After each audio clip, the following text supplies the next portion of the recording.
Baltimore Orioles made a surprising move, bringing up one pitching prospect to instill some hope into this team. We're going to find out if it turned out into the right direction. Welcome to Orioles Digest. I'm your host, Kam Brice, and we have a lot to talk about today. But before you do anything, like I say in every video, hit that subscribe button. If you're a part of this percentage, let's change that today. Come join Orioles Digest. I'm giving you daily updates about the Baltimore Orioles every single day, every night, every weekday, every morning. Everything that you want to know, click that subscribe button and you can catch all Orioles content on this channel. Yes, the Baltimore Orioles lost their second straight game to the Minnesota Twins, and Chase McDermott was on the mound for game two, but it didn't go as expected. And the Baltimore Orioles made some other surprising moves, and a lot of people are starting to question if the Baltimore Orioles should move on from Adley Rutschman. We're going to talk about all of this in this episode of Orioles Digest. Before you do anything, hit that like, comment, and subscribe. Let's go. Let's get to the first topic of the day. Chase McDermott, 6'3, 197, age 26. Now, Chase was once a top three prospect in the Baltimore's organization. At the end, when Gunnar Henderson and Adley Rutschman just got to MLB, McDermott was picked. I'm not sure what draft he was picked in. It has it right here, 2021. He was a pick 122. So he was picked 2021 draft. Um, Spent a lot of time in Norfolk because he came up a couple years ago, was doing really, really good, but then injuries, same thing, Grayson Rodriguez. Injuries has always been the main concern for him. So I think Chase, we look at it today, 3 innings, 5 strikeouts. It just maybe he's not a big league starting pitcher. I think he could be better in the bullpen, but this is another aspect of Michael Elias not developing pitchers. And you can talk about the Baltimore Orioles don't go out and spend free agent money, getting these big time pitchers like Max Fried, Blake Snell, even re-signing Corbin Burns to a massive deal that they can do. But at the end of the day, the Orioles have to develop talent in the pitching lab. The only talent they really develop is Cade Povich, and Cade still is struggling. He still can't seem to find what kind of pitcher he wants to be in the MLB. And for Chase, I'm not saying this is going to be his last start of the year because no, he's going to have at least two more starts. So Mike Elias and his team can evaluate him and see where he's at. But it's not looking good. We don't have a lot of prospects.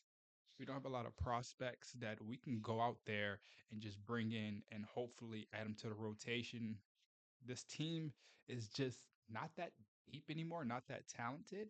And I'm going to talk a little bit about that later in the video. But just speaking about Chase, yeah, and then we go to the Orioles.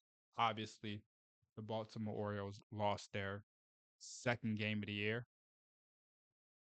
And it was kind of crazy because when you think about everything that's going on with Orioles in the past month, this team so talented, but why are they struggling? Is it the manager?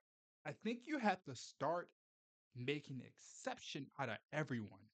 And that's going to get me into my next topic of the day. This guy, Adley Rutschman. Batting under 180 in his last 15 games. OPS well under 494. Slugging percentage under 160. On base percentage 223. 13 strikeouts, 4 hits. Adley is just not look good. And it's not even like the strikeout numbers for Adley. He's only out of every hitter in the MLB, he ranks 163rd in qualified hitters in strikeouts. But then again, the hits are not coming. Only 14 hits on the year. The OBP is not there. The power is not there. Everything that Adley Rutschman said, the team said how last year happened again and how this year he's going to be in the best shape of his career or he's going to have a career year. And none of it panned out.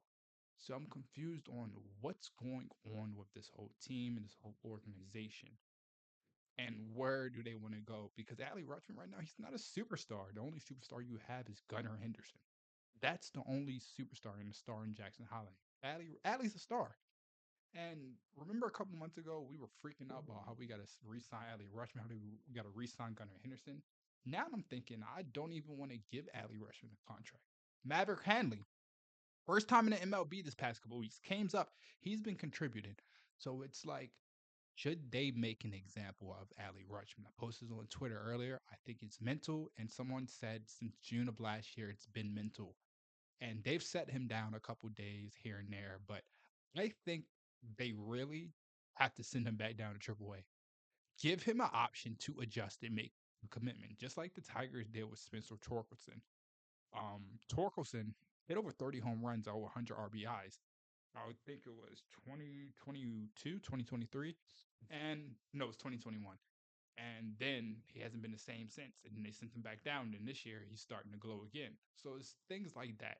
And for Adley, I know they don't want to send him back down. And that brings a bad message to the team. And then what do you do with the other guys? You have a superstar that's in AAA, Samuel Basalo. You have so many names, but I think you have to make an exception. One, Adley Rutschman has to go back down to AAA. Two, Jackson Holliday has to be your leadoff hitter. The second game, when you saw Jackson Holliday, everything flowed because Jackson Holliday was on base, his effectiveness, and he had everybody playing better behind him. Three, Brandon Hyde has to go.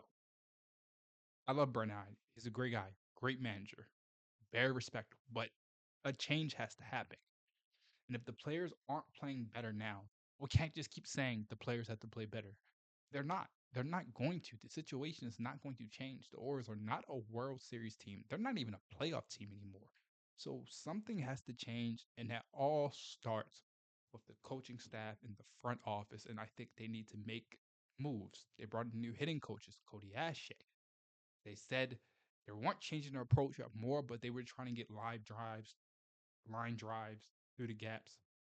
All I see is flyouts and strikeouts and ground out into double plays. So, what philosophy can the Baltimore's use to at least see the talent of these young superstars and stars they have on their roster? And it's just like injuries is obviously huge.